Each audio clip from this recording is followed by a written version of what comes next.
I am a CPA. I'm from Pennsylvania, right around the Philadelphia area. And yeah, my job is probably not exciting to most of you. But I did go to Penn State University. I graduated in 1992.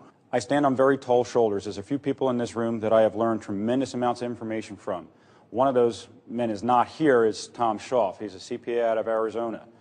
He's got a couple books that he puts out on the internet that he produces on his own. You won't find him in the bookstore. And there's a real reason why you won't find him in the bookstore. I spent 4 years in public accounting, auditing nonprofit institutions, auditing manufacturers, service companies, preparing financial statements, all that kind of good stuff that most of you don't want to have anything to do with.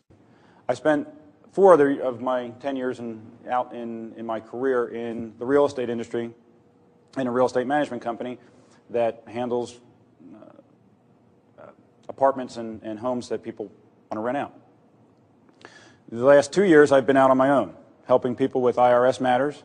Primarily that's what I do. I help people with IRS matters, and I help people with banking issues, credit card problems, and mortgages and the like, doing some estate planning and things like that. I brought my license. So if anybody wants to verify who I am, you can come up and you take a look at this at the end, or I'll put it out on the table or whatever. It has my license number. You can call the Secretary of State of Pennsylvania. You can verify that I am who I say I am. I'm a member in good standing of 2 of the societies up in Pennsylvania. I believe in Scripture cover to cover. I have a Creator that made all of this, and that's who I have to answer to. So whether you believe me or not, I don't really care. I'm not here to convince you. I'm not here to sell you. I'm going to deal with banking, and that's all I'm going to talk about, banking and credit cards and debt and money, basically money today. Okay. What's money? Means of exchange. Everybody understand what that is? Something for something. Okay. Quid pro quo. Nice Latin. Okay.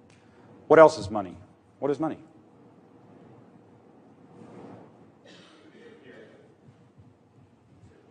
Security. Okay. We've got security. And I'll assume by that you mean having it. Okay. Is this money? Federal Reserve. You can buy these. It costs more than the $2 that are here, the value of the $2 that are here. But is it money? Can you go spend this? How many people are going to take this from you, do you think? This, like this. You get a bill for 36 bucks. Here you go. How many people are going to take that from you? But you're right, it's money, nonetheless. It's money. How about these? Here's an old $1. Let's see, does this one actually say? This is old from 1923. This certifies that there has been deposited in the Treasury of the United States of America. $1. That's what it used to look like. This one doesn't actually say it in 1923. This one actually does not say that there's something sitting in a vault in Fort Knox. That's another one. No, these are all Federal Reserves. How many people know the Federal Reserve isn't federal?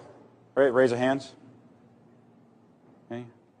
Is that a shock to the folks that didn't raise your hands? Who do you think it's owned by? Who did you think it's owned by? Because I'm going to change that if you thought it was federal. I'm going to pick. Who do you think? Did you think it was the government that owned it? Well, the word federal, yeah. Okay. Is Federal Express federal? Okay. The English language is you can become an artist in the English language. Federal doesn't mean it's federal. I have a gentleman that's a client of mine. He has federal home inspections. Sounds great. I saw his truck. I thought, ooh, that guy works for the government. I'm out of here. Federal Reserve is owned by private banks. Some European, some Japanese, mostly American. But it's not federal. So when you see these are owned by who? They're Federal Reserve notes. Take a look at your wallet. Take a look at what I just handed out. This is, I have more. It says Federal Reserve note. That's what this is. This is a private bank. Private bank issued the money that you carry around in your pocket every day. The credits that you get in your account if you have direct deposit. It's owned. The actual credit is a Federal Reserve credit. Okay? So We're here to learn about debt and how to get out of it, how to control it, how to use it. I can't teach you how to control your spending. I cannot give you legal advice. I'm not an attorney. Anything I say here is just for your use, however you see fit. Spending money can be very easy. I've done it very well. But what is money? How do you control it? How do you use it? The best answer and the most generic answer is this. It's a medium of exchange. But that is so vague that most people don't think about it. They don't understand what that means. What is a medium of exchange?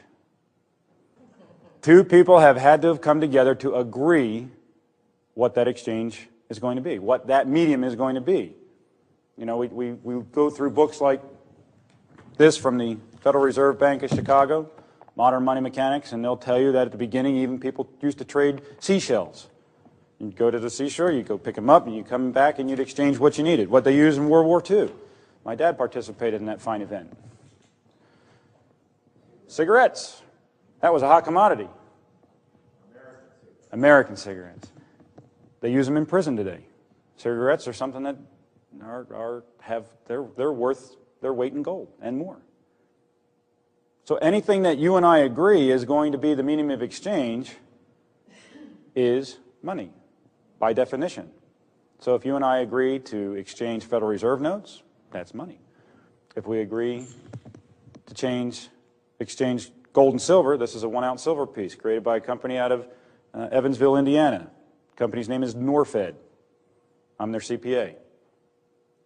This is 1-ounce silver piece. You can buy them. They're in competition with the Fed. They've got over 1 million distributors in this country right now. So you can get silver for your money today.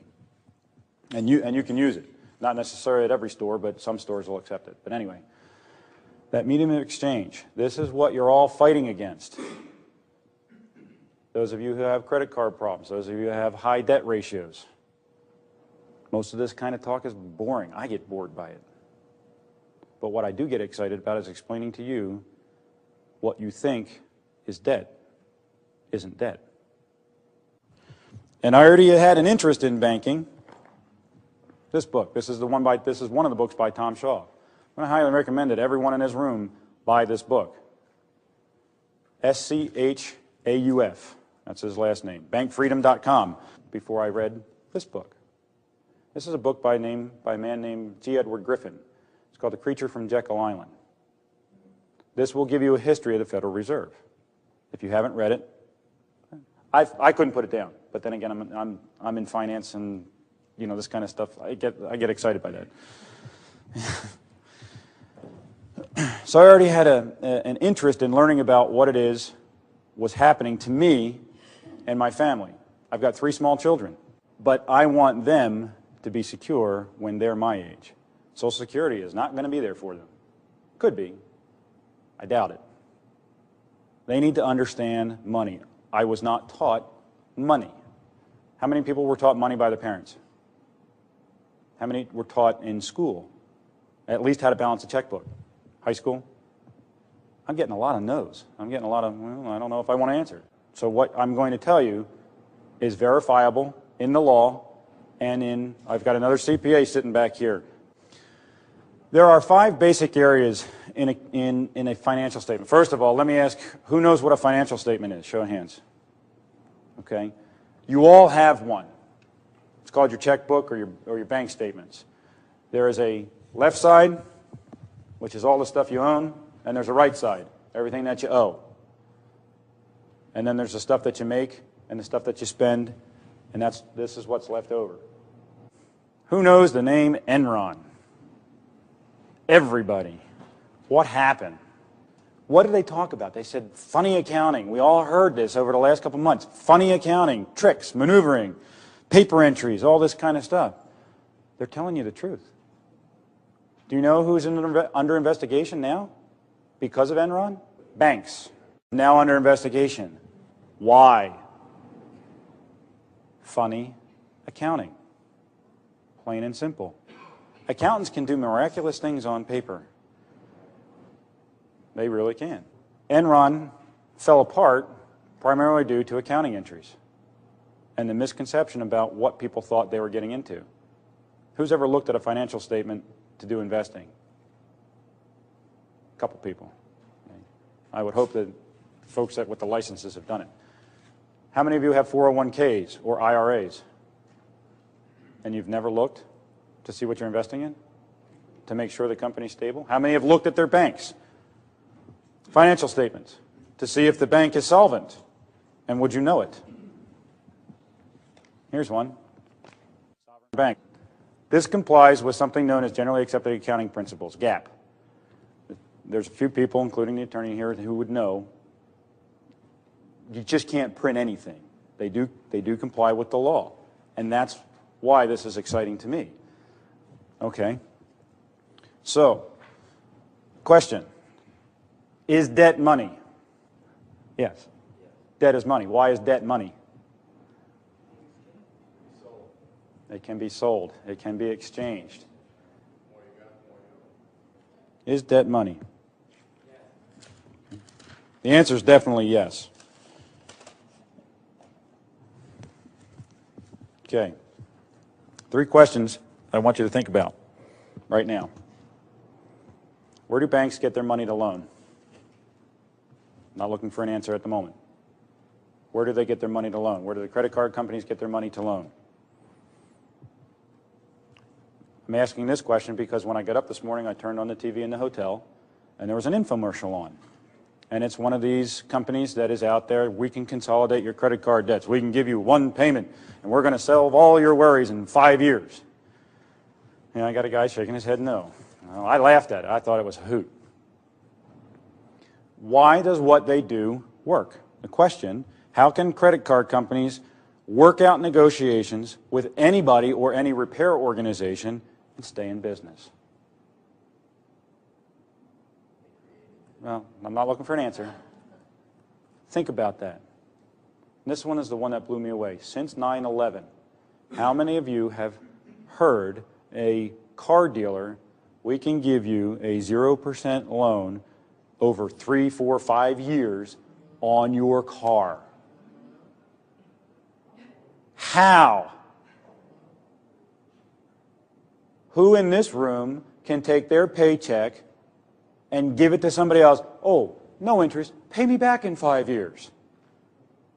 And do that every week. 90% of them, or was it 90? No, most Americans are 90 days away from bankruptcy. That's a true statement. Who can go 3 months without making any money in this room? I can't. Not yet. But think about that. How can they do that? It's actually not that hard to figure out if you're looking in the right places. What is the legislation that allows banks to do what they do today? Do you know what it is? You may not have studied this. What's your area of expertise in law? Okay, so this may not be up your arena, but what's your guess? Yeah, there's 2 major pieces of legislation in the last 150 years.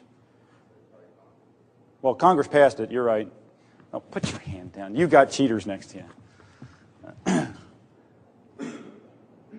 What piece of legislation allows banks to do what they do today? Ah, there's the second one. That's the second one. It's right here. Of 1913. Most of us have heard of it. This is what put the Federal Reserve into existence. Congress authorized it in 1913. Here's the one that most people forget about. National Currency Act of 1864. This is important stuff to understand what I'm going to show you. In 1864, Congress, under Lincoln, authorized banks to do one thing. Well, several things, but one important thing. One very important thing. They could take your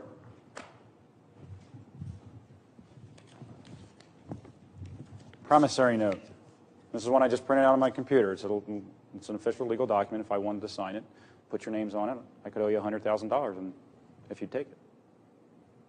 But it's a promissory note. It allowed the banks to take your promissory note and go, we've opened up an account for you.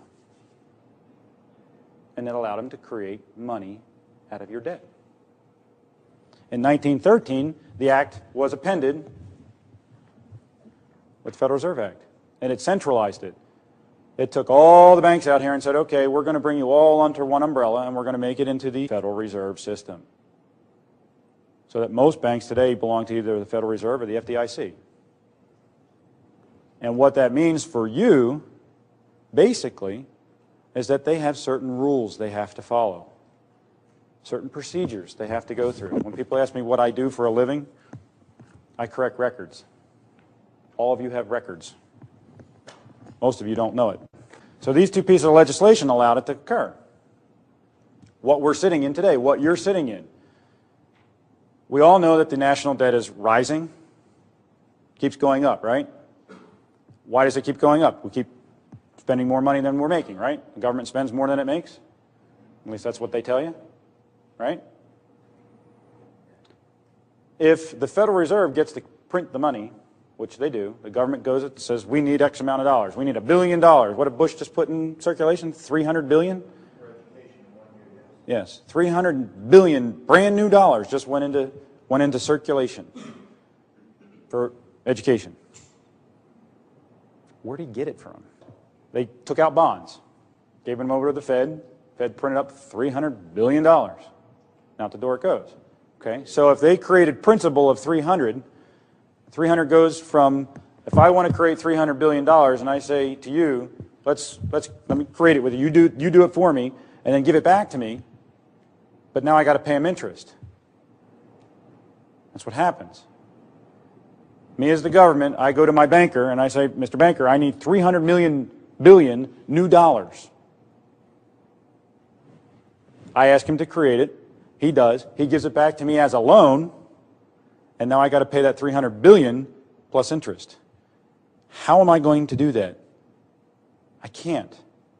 Because we didn't print up enough money in order for me to pay back the interest.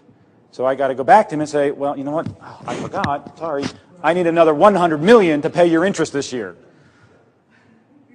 Now I'm 300 billion in debt.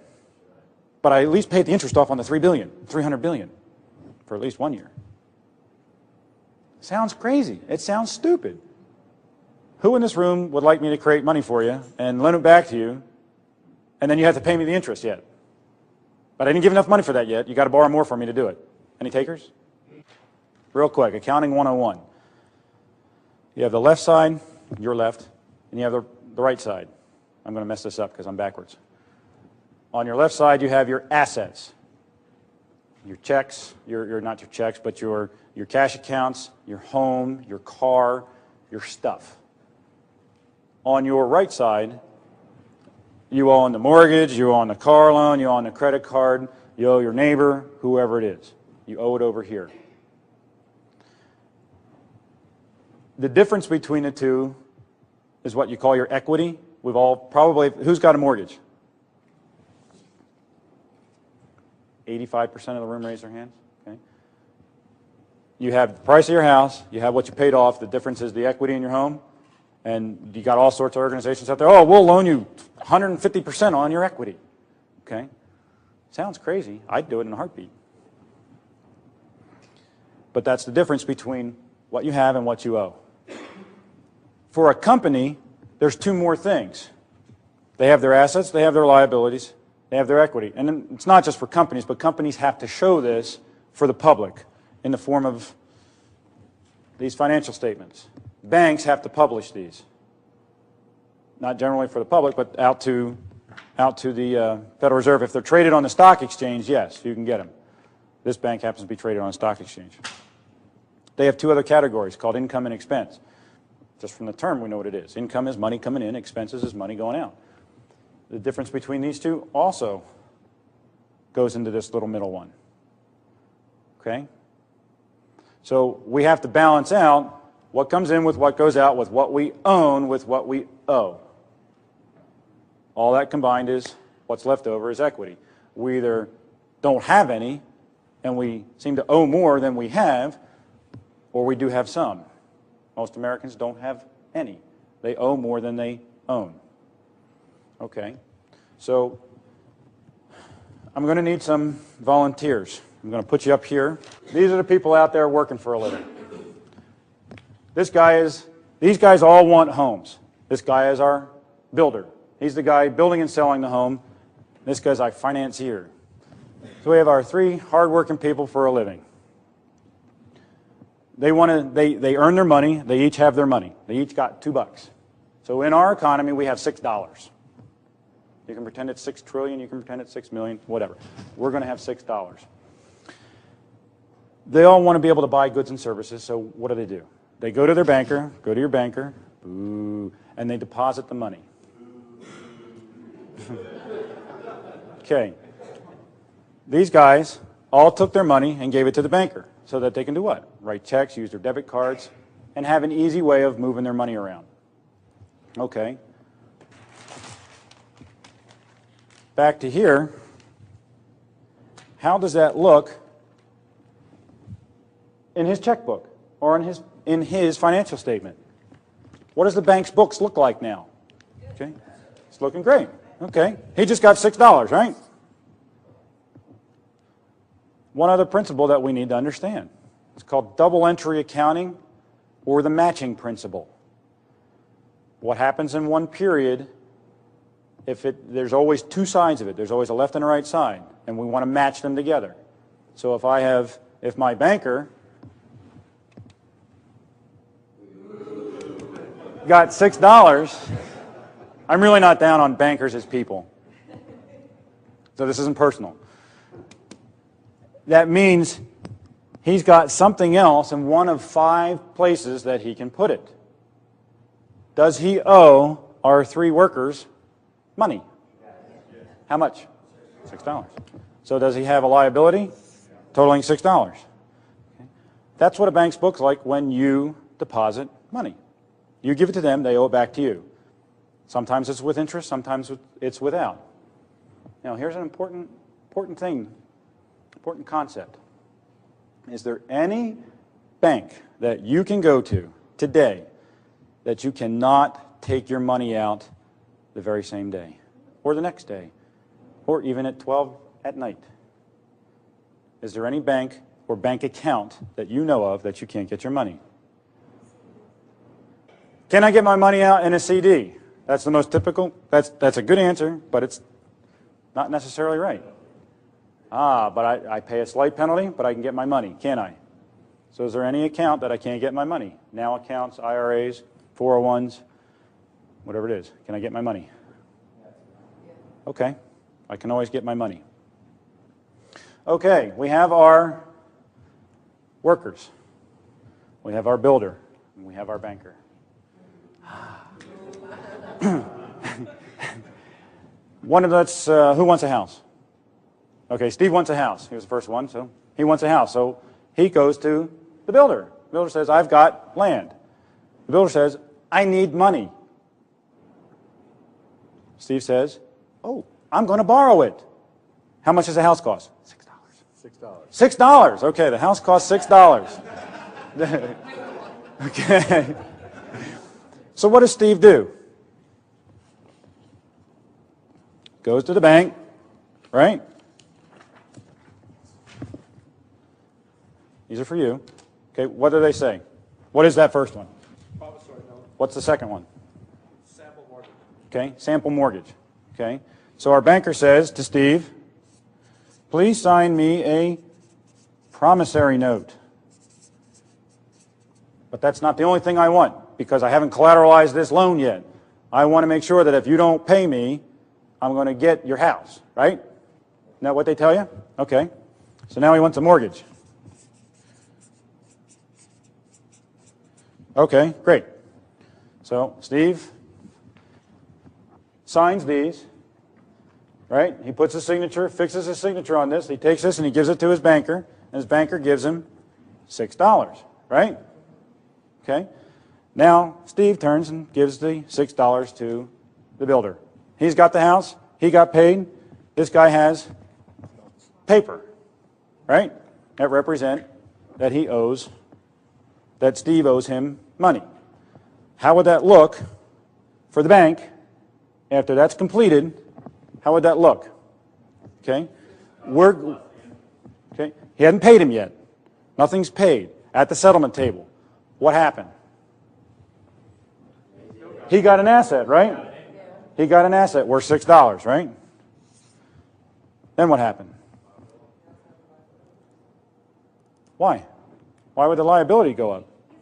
This is what you all think happens every day. Wouldn't that mean that the bank over here lost the $6? Right?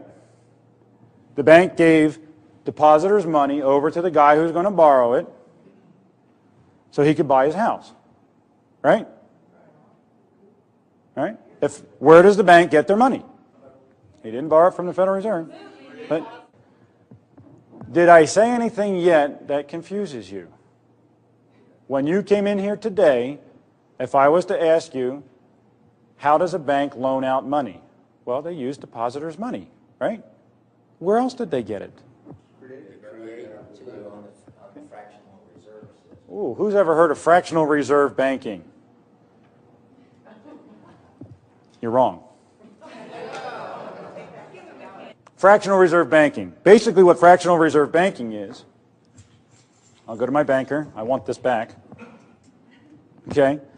That's the silver piece. What he does, and it's described very nicely in this publication, again, Modern Money Mechanics from the Chicago Federal Reserve. Don't bother writing it down because you cannot get this anymore. They stopped printing it. And for good reason. And I'll show you why in a little bit. But in here, on page 3, it actually goes through the history, a real brief history, and you can see I've got some stuff highlighted, of what banks learned to do. He would take this, I would come and I would deposit this with my banker because I wanted it safe. He had the vault, I didn't. I was Farmer Brown, and I sold my crops, and I brought it to him, and he's got the big vault, and he could keep it safe. Well, what he would do is give me a receipt. And then these guys all wanted money, so he'd give them all receipts on the same deposit. That's fractional reserve banking. Because he knew that at any given time, not all of us were going to come try to take it. So he played the old where's the ball, under the thing. And he'd just keep moving around, and hopefully you all wouldn't come in for your money. What happened in, what was the year? 29. What happened? They had a run on the banks. The banks shut down. Everybody wanted their money. He didn't have enough money to give you all. Or so they told you. Ooh. Okay. But this is what you think happens, or did, or thought, or guessed. And this is what it would look like if what we just ran through said, could they go get their money? No. He still owes it, right? He's got it. Nothing wrong with our builder. He worked for a living, he built the house, he got paid.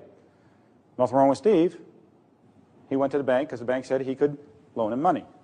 Great. So what did the banker do? What did he really do? Why is this important? This is the biggest scam on the face of the planet. What is this? We have the definition of legal tender over here, or not the definition, but the words come out, legal tender, a promise to pay. On it, it says Federal Reserve note. What's a note? Promissory note. Now I'm going to blow your minds. And the lawyer in the room is going to love this one. Pennsylvania law. You can find this in the federal, I don't know if it's considered federal UCC, Uniform Commercial Code. You can find it at, this one's from Pennsylvania, Title 13 in Pennsylvania, Chapter 91, Section 102, or 9102. So definition, this in here will give you the definition of a promissory note. Now, before I read that, what is that? Application for credit. for a credit card. What is this? Okay, it's online. Once signed, it becomes a promissory note. Do you not accept from the credit card company, or do you not give the credit card company a promise to pay when you use their card? Right? It's a promissory note. Okay? We have one promissory note. We have the banker's promissory note. We have the Federal Reserve's promissory note. This is the one I know some people love a lot. This is the Wagner This is the Wagner Reserve note for $100,000. Anybody want it? What?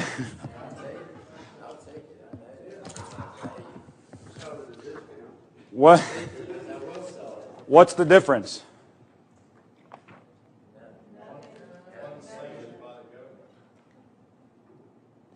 Yes, as legal tender. That is the only difference. Is this not printed on paper? Right? Printed on paper? Printed on paper? Printed on paper? It's all paper, right? It's got ink on it. It says it owes $2 in here. This one's $100,000. This one we don't know yet because we haven't finished it. Okay? So we have a bunch of promissory notes. Promissory note. An instrument. What's an instrument? Stocks. This. The promissory notes. The silver piece. Instruments. Instrument is nothing, we can play them. Financial instrument is nothing more than something that we can buy and sell across the open market. On the stock exchange if you want. Or in private. Okay? Which evidence is a promise to pay a monetary obligation. Does this do that? Sure it does. It's a note that says they're going to pay you $2. You bet it does. Federal Reserve note, $2. And it's signed. Okay? They used to say silver certificates, which you could redeem for silver. Okay? But it's still a promise of $2. Does not evidence an order to pay. Uh-oh. I can't compel you to pay me, can I? Because it's not an order to pay. Like a check. Check isn't pay to the order of. I give you a check, you take it to the bank. It's an order by me to pay you. And that's what the bank provides, that service. That's great. You use your credit card. You swipe that credit card, you're issuing an order to pay. Your bank to the seller of the goods and services. Okay. Does not, this is the one I really love, does not contain an acknowledgement. Do you see anything on here that says, front or back, by the bank, that, I'm not an English major, but I do know how to break down sentences. The bank has received for deposit a sum of money. It's right here. This is the law. This is your law. Same location, 9102. Go look on it on the internet. Your credit card application was what? A promissory note that the bank has received for a deposit a sum of money. It just didn't tell you. The bank didn't have to. Your representatives and your Congress people said, oh, we don't want the banks to have to tell you that that's what's going on. How can this be? One, the law says it. Two, plain math. How do they get their money back? Who in this room agreed to that? Who in this room, when they deposited their money with their bank, said, yes, Mr. Banker, give it to whoever you want, and I'm not going to come in and get it for X period of time? Who agreed to that? Who agreed to that banker being able to do that? No one. No one did. It's stupid. I mean, really. It's still your money. The bank gives you a statement. What's that statement? We owe you X amount of dollars. Well, the statement isn't an IOU. When you look at your credit card on and bring, but I mean, when you have that credit card, this one is with Chase. When you have that credit card, don't they send you a statement and say, here's what you got, here's what you've used, here's what you owe us? Right? Isn't that what those do? Is it How much different is that than your bank statement? Except your bank statement doesn't say, you owe us this. It just says, here's what you have, here's what you spent, and here's what you've put in with us. Technically speaking, that's what a credit card statement tells you too. Here's what you have, here's what you spent, and here's what you've redeposited. How? Read that paragraph for us. This is the Federal Reserve out of Chicago. Do that again. If this is, again, the title on this is Bank Deposits, How They Expand or Contract. If business is active, the banks with excess reserves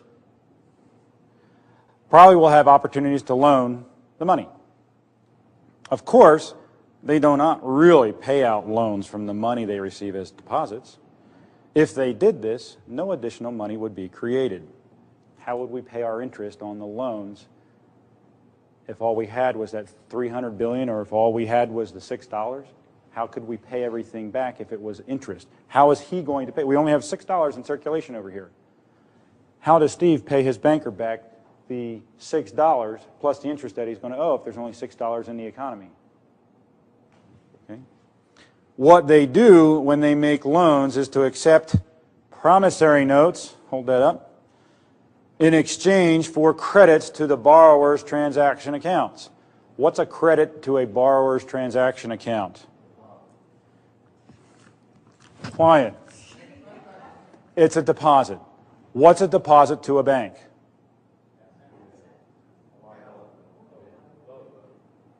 Both.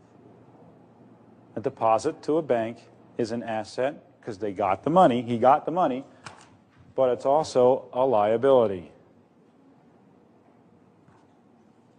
Okay. So if, when they make loans and they accept the promissory note in exchange for the credit, which represents the $3 or the $6 that went back to Steve, normally you get it in the form of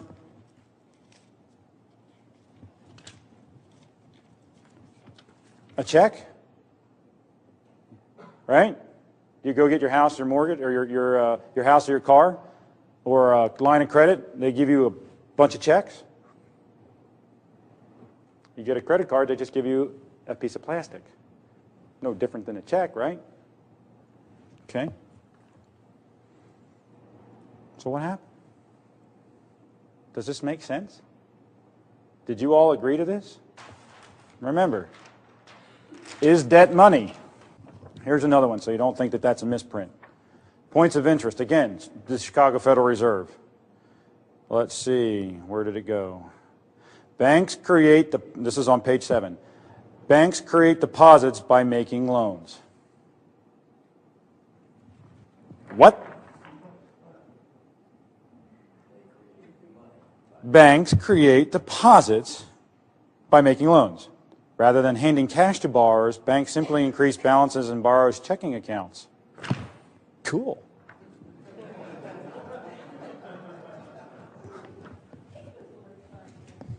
Did I read that wrong? Oh, look, my favorite Federal Reserve Bank, Chicago. 2 faces of debt. I didn't know it had 2 faces. Okay. In addition to issuing securities, the federal government, through the Federal Reserve System, issues non-interest-bearing debt currency or paper money. You got it? Okay. Currency is so widely accepted as a medium of exchange that most people do not think of it as debt. This is your bank telling you this. This is not me. Federal Reserve Bank of Dallas. Money, banking, and monetary policy. Banks actually create money when they lend it.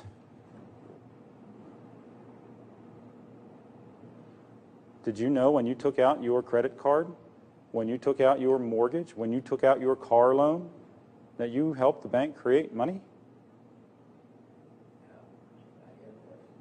Hold on to it for a second.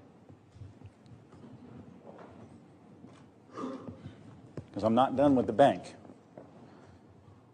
Federal Reserve Bank of Boston. This one you still can get. Banking basics. Let's see, where do banks get the money to lend?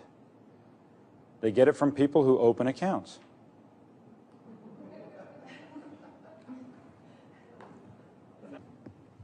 Credit card companies are banks. They are financial, well, let's put it this way. Credit card companies are financial institutions. Banks are financial institutions. They have rules and regulations by which they must adhere. One of them's GAAP, so let's take a look at it. Here's our banker on his... He's got a financial statement that has 5 basic places that transactions can go. When he has to record something on his books, and we all know that they have to, there are 5 places it can go. So let's look at the loan transaction between Steve, our worker, and our banker. We didn't get your name. We'll leave you anonymous. Okay.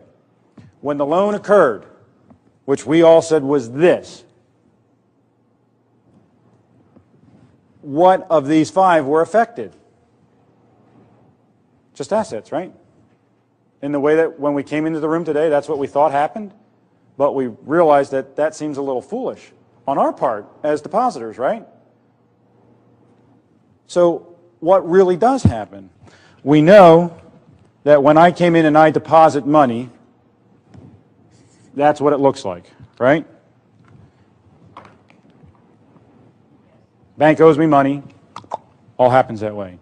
So now, when I come get a loan, if 1, 2, 3, 4, 5, I've got 6 and 7, these are all Federal Reserve publications, if those are right, and the law on promissory notes is right, and these are right,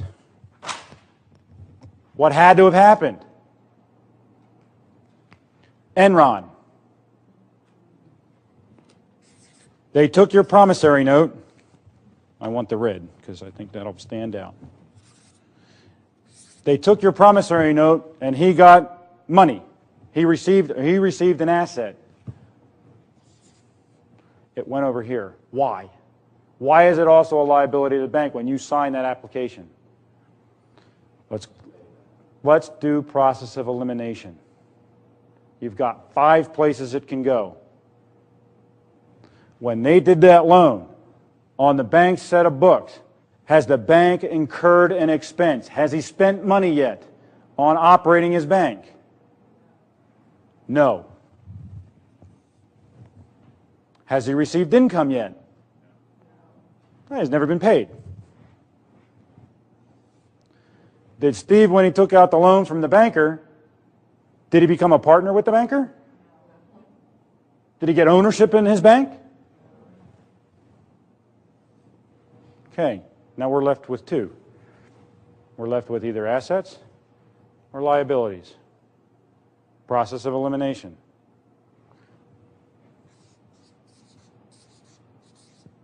GAAP, that's a P. This is what Todd and I went to school for. This is not what they taught us when we got out or while we were in. I'm not going to address this one yet. Let's address assets.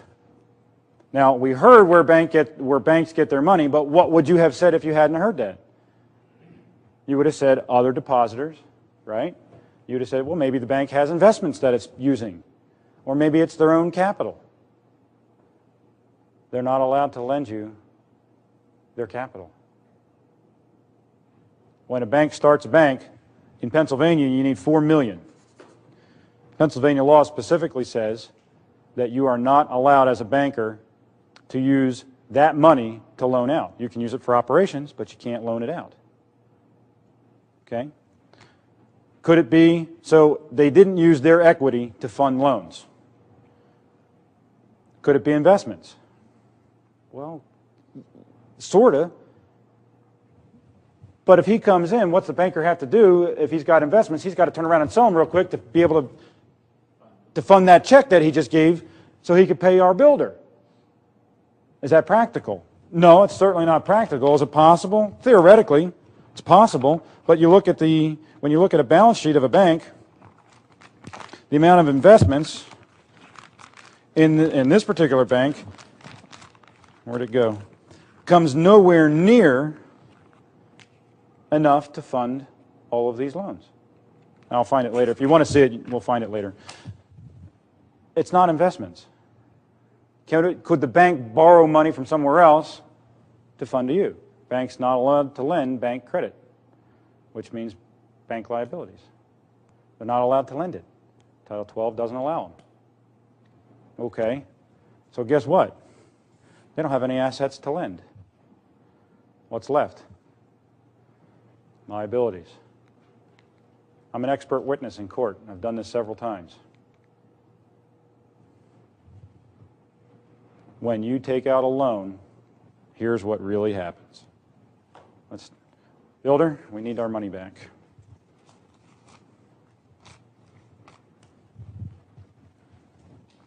Okay, that goes back to you too. We have our economy. We have $6 with 3 people. They want to deposit their money because they want to be able to write checks and use credit cards and debit cards and all the like. So our banker comes along, or they come to our banker and they say, okay, banker, here is our money. Now, Steve wants a house. His money's with the bank, but he doesn't want to use his money because he doesn't have enough. He's only got 2. He's charging 6. So he goes to his banker and he says, okay, Mr. Banker, I'll sign this promissory note. And I'll give you these in exchange for a check. Okay, now he has a check. Okay? All paper exchanges. So far, it's even. He's given him paper, and he's given him paper. Now, he wants to buy the house. He gets the house, he exchanges the paper. But he doesn't want the paper. He's got to go buy goods. He's got to go feed his family. So he takes a check, and he goes to his banker. I'm the Federal Reserve. Now, he needs to cash that check. So he can either come to me, or he can take those and give it over to him. One of these people wants their money back. What's he do? Oh, he's got this paper. Hi, I'm the Fed. I'll exchange those. Oh, wait a minute. Ugh, let me pull these out of nowhere. All right. We got 3 more. I'll take these and I'll give you those. Now you've got your money to pay your people. Because now I'm the Fed. I'm going to go to Thailand. I'm going to go to Afghanistan. They're going to need money to rebuild after we bombed them to the Stone Age. I'll go to my friends at the International Monetary Fund. Here you go. Let's sell those. And we start exchanging this stuff on a global scale. That's what happens. How does it look over here? We know by process of elimination that these are the only 2 things. We know by the law and their own publications. The publications aren't law. I rely on the law for what I know. But by these publications, we know that the only thing they could affect is assets and liabilities of the bank. We know it. So, what happens now when we just put three new notes into circulation? We've eliminated the check because he's cashed the check. The notes are now out anywhere because we've put 3 new Federal Reserves into circulation. So now Steve withdraws his money because he's got to pay his interest. Right? So now he pays his interest. So Mr. Banker still has $4 in deposits, but now he's made at least 2. I'm a CPA. I should have known this. It took him showing me another CPA's book to say, duh. And I read 1 page out of a 200-page book, and I went, that's how it works. Because I had read this book. I had read this book, and it tells you how the banks, what the banks have done over history, how central banking works, how our money is not backed by anything. We all realize that. There's no gold and silver at Fort Knox to support our dollars.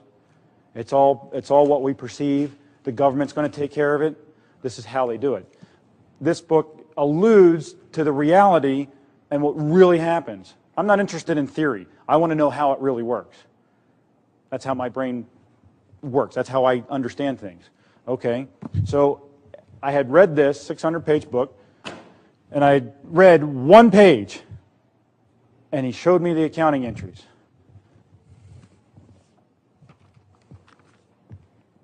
Federal Reserve Bank of Chicago, I love them.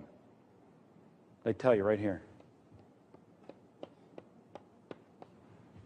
Assets and liabilities. Okay, so the loan transaction. We've got a $6 loan which we have to repay. We're going to make two $4 payments to come to $8 so that the bank makes its $2. Okay? So we make our first $4 payment. $3 goes to the principal, $1 is income. We come back here, we make our next $3. And now this all cancels out, so we're left with the $6 in cash that we started with, right? And we've got our $2 in profit, right? The bank's made $2 so far. We missed a piece.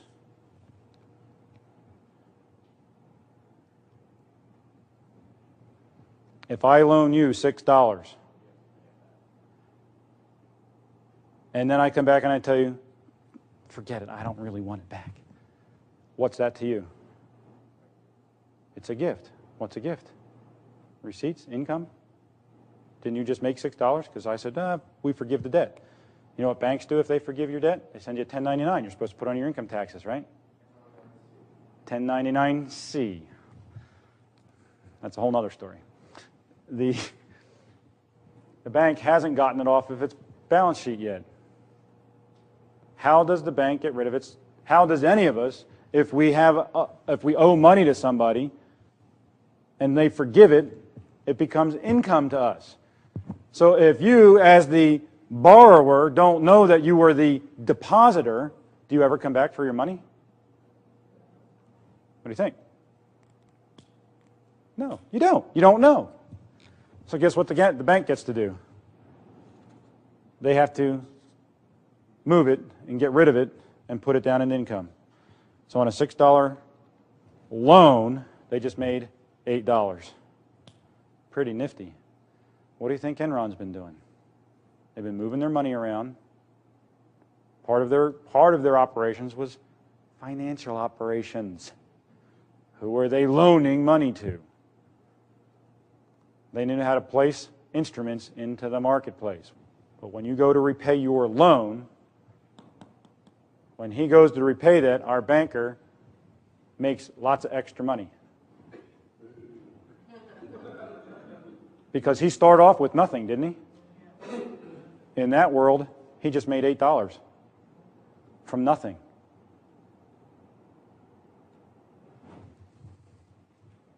And here it is.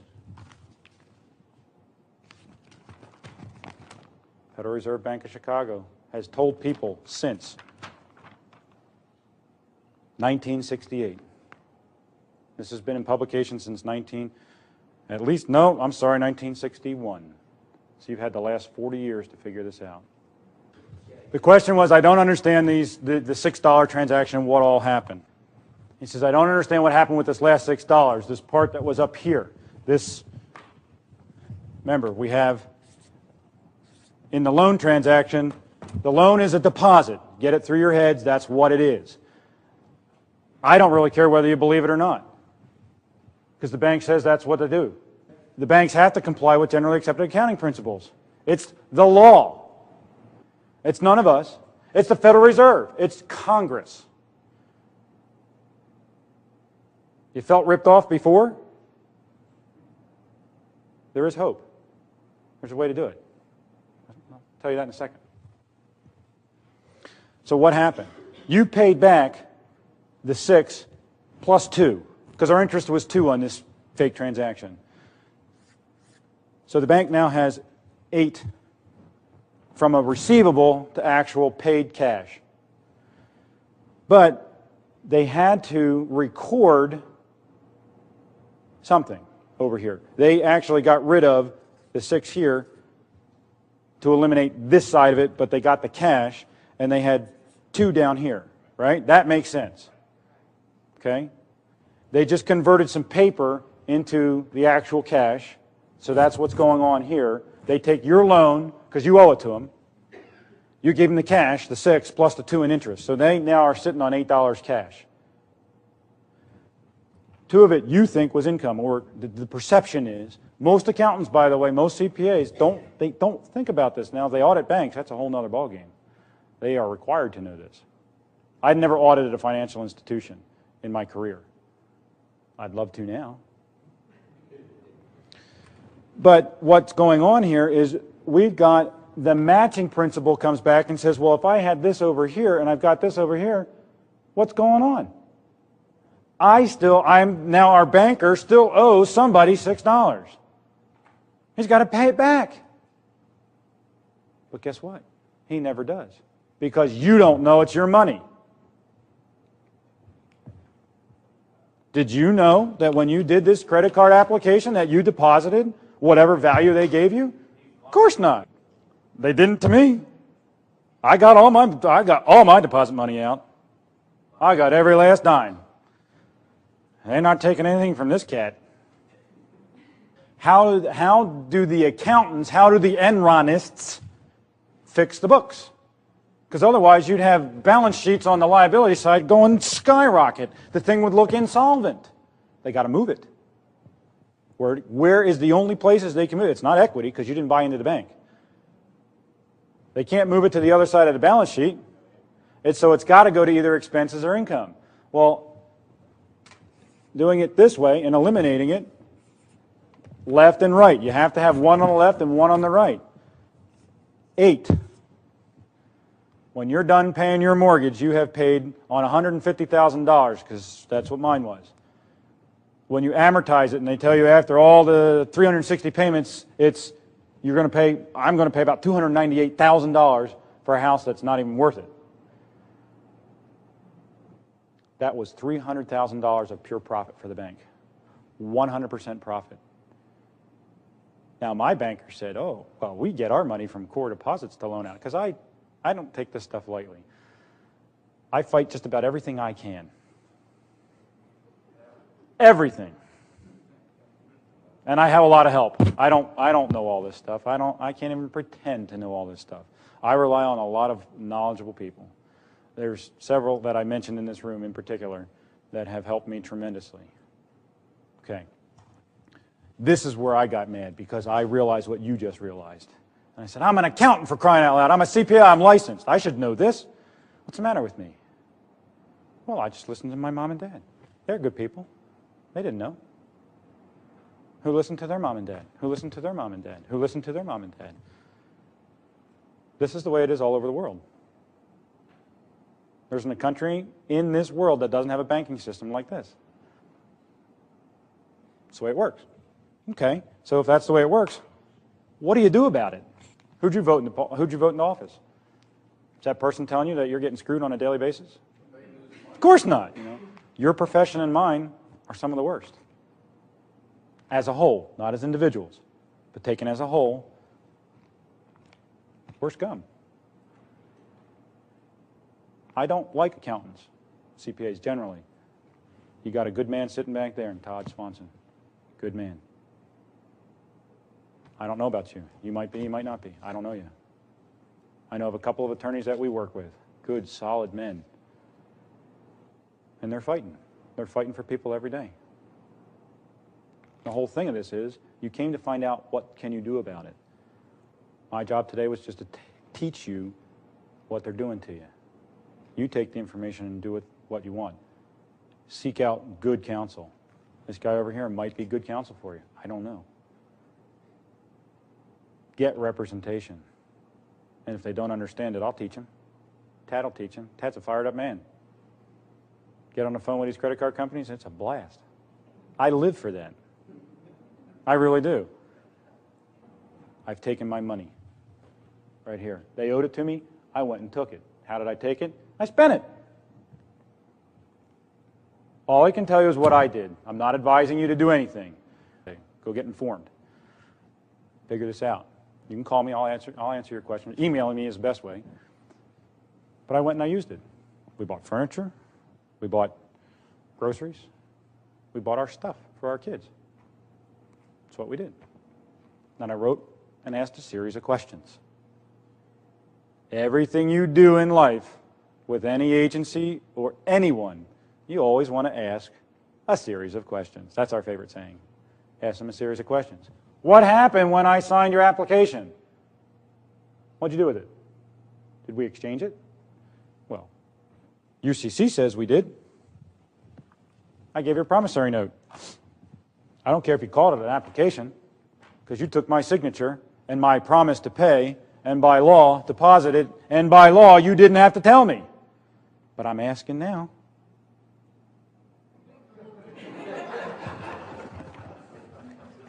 Because I want to know.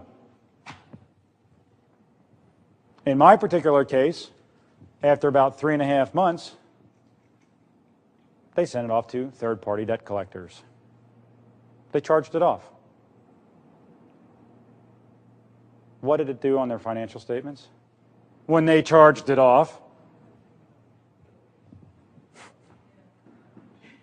because I defaulted, they got more money. They got income. Because I defaulted. You say, what? You live in a world that is upside down. And the looks that I get from some of you folks in here today are what I get on a regular basis.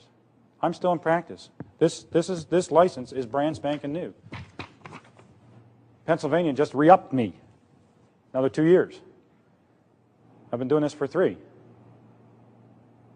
They're almost every, I don't know if it's every congressperson at this point, but I'd venture to say 85% of them know who I am. They know my name. They don't know who I am, but they at least know my name. Because I don't want to be a public hero. I'm not looking to be, I'm not looking to be George Washington. I don't want to be. I represent my clients. And to do that, I get Congress involved. I get your representative involved, especially when it comes to the IRS. I want to put pressure where I can. When it comes to this stuff, who do you deal with? You deal with the banks. So when the third-party debt collector started calling me, Title 15 is your best friend. This Title 15 has the Fair Debt Collection Practices Act. Who's heard of that? Okay. Go read 1692 at SEC. Beautiful piece of legislation. That's United States Code 15, Title 15. 15 U.S.C. 1692. Read it. Go out to Cornell Law and read it. It's not that big. But what it tells you is you don't ever have to pay a third-party debt collector. That's the bottom line. 15 U.S.C. 1692. Because there's one thing you can do with a third-party debt collector. It's called verification. You're entitled to send them, when they send you a notice for, you owe us money. We've been hired by NextCard. We've been hired by Bank of America. We've been hired by MBNA. You owe us money. Since when did you sign a contract with, let's see, who did I deal with? Oh, I love the law firm. I got a call from a law firm. I got a letter from a law firm out of New York. And I wrote him back, and I said, verify that I owe you money. Otherwise, I'm coming after your butt. This is a fun fight. So they sent, you know what what they sent back to me, this was on one of my cards. They sent back to me 7 years worth of copies of my monthly statement. And I laughed. I did just that. I said, these guys got to be kidding. I sent it back. I said, it's a shame. You might want to go get good counsel that I have to teach you your job. Send me verification. What'd they do? They sent it back. 7 years. Same thing. What did I do next? Nothing. I let them call me. They called me. I have a guy that works in my office. This was the first day on the job. 8:30 in the morning, these people called my office. And I chewed them a new rear end like it was nobody's business. I woke up my entire house. My head was as red as your dress. I was fuming. And then I sent a letter and memorialized what took place. And then I sent him a bill. I charged him $7,500 for wasting my time. Because under 1692, I can. Because I'm a professional. I had to waste my professional time. Seek professional help with this stuff, though. You can do it on your own, but get good counsel. They're gone. They haven't bothered me. I'm about ready to sue them. They haven't paid me yet. I sent out another bill to another third-party debt collector, and they didn't respond. So after it's been about 45 days, I sent them another bill. These idiots actually called me and said, "What's this bill for? We don't even have you as an account." And I said, "Oh, well, let me tell you what happened. You sent me a letter. I asked you for verification. Then you called me. Under strict orders, by law, if you tell a third-party debt collector not to call you, not to email you, not to fax you, they have to abide by it, but they can't write you." They called me after I told them not to, and after I asked them for verification, which they never provided. So I wrote them a letter and a bill, and I charged them $2,500. And then they called me back and they says, "Why did you send us this bill?" And I explained to them, "You violated Title 15. You better pay me. Otherwise, I will seek all appropriate remedies under law. And when they don't pay me, I will be able to file suit." It's that simple. This is not an easy fight. Anything that you do that's against the norm is not an easy fight. We got an attorney in here. He'll tell you. International law is probably some of the toughest stuff. I don't owe a third-party debt collector a dime. Never can. Yeah, oh yeah. I quote statute. I quote Title 15. They've got to verify. Verification, when you go, it's not defined in Title 15. So go to a law dictionary. I happen to go to Black's Law 6th edition. I'd recommend using Black's Law 4th edition. If you can get it, use that. The banks are very good at it, because what you think is a loan is a deposit. They've changed the definition on you. What was the one just the other day that changed? Swipe. That's what it was. It was swipe. Just Thursday when we got here. "Oh, let me swipe your credit card."